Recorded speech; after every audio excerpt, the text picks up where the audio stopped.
Hello everyone. I want to pick up where we left off in class. We've been talking about matrix transformations in 2D and 3D. One quick thing I forgot to mention is the notion of an inverse. So now that we've talked about compositions of matrix transformations, so doing one after the other, I can define something called an inverse, which is simply a transformation that undoes the one that came right before. So for example, if I have a scaling by a factor of 2, the inverse transformation of that would be a scaling down by a factor of 0.5. And the idea is if I do one after the other, I get back to the identity. Okay? So that's an inverse.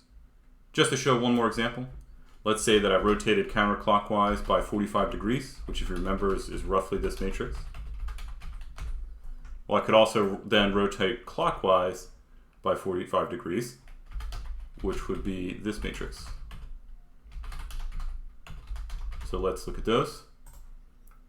Counterclockwise 45 degrees, clockwise 45 degrees, and if I do one after the other, I get the identity matrix. Okay? So if you were actually to do the matrix multiplication like we talked about in class, you would just get the matrix 1, 0, 0, 1, which does nothing. Okay, but sometimes it's a little bit easier to define a matrix that goes one way, but you actually want the matrix that goes the other way. So we'll visit this when we talk about scene graphs, the first topic in our next unit. All right, but let me now return to something else that we talked about in class, which was how do we actually get a matrix to do a translation, okay? We talked about a lot of different things matrices can do. They can stretch things, scaling. They can shear things. They can rotate things. They can even project things. Right, we saw that. But another very useful thing we want to do is a translation. Okay? And actually, why do I care so much about matrices with all these? Well, as I talked about in class, it's because if you do many things after the other, you could write them down as a single matrix, right, as the composition. So the more things we can write as linear transformations, the easier it'll be for us to apply them very quickly, because we can always condense a whole sequence of these things down to one, and that's very useful. Okay, so how do we do that with the translation? So here's the idea. I'm looking for a matrix, so I'll start off in 2D. I'm looking for a matrix so that when I multiply it by a vector, xy, it adds the vector tx, ty to that vector. So any vector I give it, it's going to add this constant vector in red. So you could look at it as, we always go back to the unit square, somehow translating this entire blue square, moving this entire blue square without changing its shape, just shifting it over by this vector tx, ty. Now the problem is, as someone in class pointed out, this is not going to work because we have this origin vector. If we send it through the vector 0, 0, I add that to tx, ty, it should take me to tx, ty, right? But I can't do that because it's impossible for me to find an a, b, a c, and a d that when multiplied by 0 gives me a tx, ty if tx and ty are non-zero. Right? So any tx, ty I choose that are non-zero, I can't reach it by putting this input vector 0, 0. I multiply it through a times 0, 0, b times 0, 0, 0 plus 0, 0. C times 0 is 0, d times 0 is 0, 0 plus 0 is 0. So there's a contradiction here. So we say that a translation is not a linear operation. We can't do a translation with a matrix. So are we just going to give up? Well, sometimes what people do is they treat translations as a separate thing that they keep track of. So they'll do all the linear operations like I talked about, the rotation, shears, scales, projections, etc. They'll keep track of them with a matrix, but they'll kind of tack on to the side of translation. But actually, there's a very slick trick that we can do if we want to use this in a matrix framework. It's possible to do, but we actually have to go up a dimension. So here's what we do. If we want to do this in 2D, we're actually going to use a 3 by 3 matrix. Okay? So here's a pure translation. It's a 3 by 3 matrix. That's basically the identity, except I put the X component of the translation in the first row, third column, Y component of the translation, second row, third column. And because this is a 3 by 3 matrix, it's acting on a 3-dimensional vector. Now, I'm trying to do a translation in 2D. What that means is I kind of need a dummy component in 3D. So I'm going to always carry along this little baggage, this little extra 1. Okay, so I'm going to set z equal to 1. In other words, we're kind of working in the xy plane shifted up at z equals 1. So we're lifting this 2-dimensional thing to 3 dimensions. Or you can look at it as just carrying along an extra 1 with me. But otherwise, I keep the x component there and the y component there.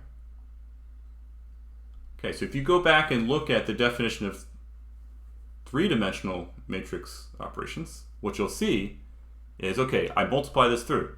It's the dot product to get the x component of the output. It's the dot product of this first row with that, which ends up being x plus tx. For the y component of the output, it's the dot product of this row with that, which ends up being y plus ty. And then the dot product of the third row with this is just always 1. So the input vector xy and this extra baggage 1, we get exactly what we wanted. X plus tx, y plus ty, and that extra baggage 1. So, in general, you could do anything that's a linear transformation, described by 2 by 2 matrix ABCD, plus a translation by setting up this 3 by 3 matrix. So these, with the extra 1 tacked on, is called homogeneous coordinates. And so we're carrying along a little bit of extra baggage to help us do a translation in the matrix framework. So if we're in 2 dimensions, we need to use the 3 by 3 matrix to do that. So you could look at it as just a kind of a neat little algebraic trick, right? I have this extra little row here that's always 0, 0, 1. And then I have this 1 that I'm tacking along here, and you see it just works out. When I multiply it through, I get the extra tx and ty. There's actually a very neat geometric interpretation of this too, and for this I'm going to turn to a professor of graphics at Carnegie Mellon who showed what's actually happening is when we add that 1, right, as I said, we're moving up to the plane z equals 1. And so now I'm actually thinking the xy plane is flat and z is going up. But so this is what we're trying to do in 2D. We're trying to move something back and forth, right? Or we're trying to just move something without changing its shape or rotating or anything. And when I add that z component and I go up into the plane z equals 1, I can view that as a slice through a cone in 3D. And the transformation that I'm actually doing with this matrix, actually this matrix, which is just a pure translation, this is a shear. If you go back and you look at the other examples of the shears that we did, you can see that this is a shear transformation. And so what's happening really is that we're shearing a cone in 3D, but we're only looking at a slice of it, and a slice of a shear is just a translation. It's a very cool geometric intuition for what's actually going on here. Okay, now let me go to my trusty little matrix demo thing here, which of course you can get to from the course page, right? If you go to this lecture and click on Prof. Traley's transformation demo widget. And let's just do a couple quick examples. So if I check this box, homogeneous coordinates, see now I have this extra degrees of freedom here. I can choose a translation. Now this bottom row is fixed. You can't edit that. Actually, we will change the bottom row later on in the course when we get to rendering.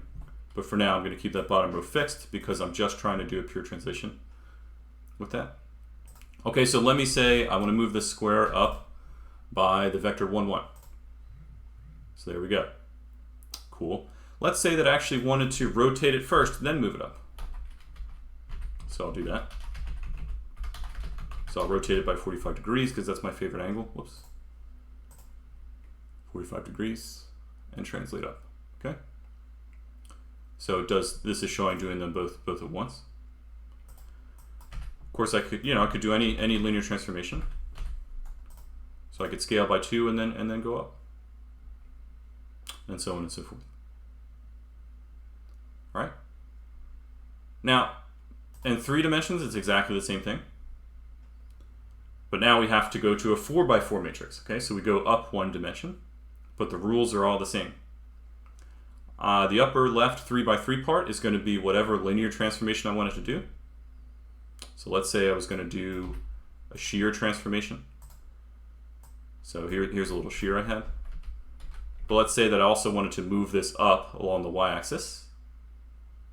So my translational part is this last column, the upper 3 elements. So this is translation to x, translation to y, translation in z. So let me translate up by, let's say, 2 in y. Okay, so now I see that thing shearing and flying up. Let's say I also wanted to move it over by 1. Okay, so now it's sheared and flied up and moved over in x1. Let's say I wanted it to come towards me, which is actually positive in z. So let's have it, and maybe I'll keep it level with the ground now. So I'll have it fly towards me as it's shearing. Boom, there we go. All right, there's our old little sheared box there. So I'm going to have you do a quick exercise on this to make sure it makes sense. But this is the way we're going to be expressing combinations of linear operations and translations for the rest of the course. Very convenient. Oh, and actually it'd be remiss if I didn't tell you that there is a library to do all of this. You certainly do not need to implement any of this yourself.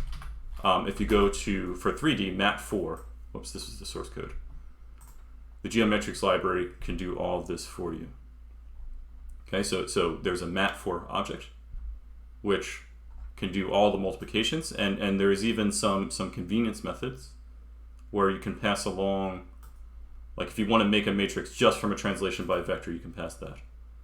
And then we'll talk more about some of the other functions. Okay, so let's do a little exercise and then we'll keep moving.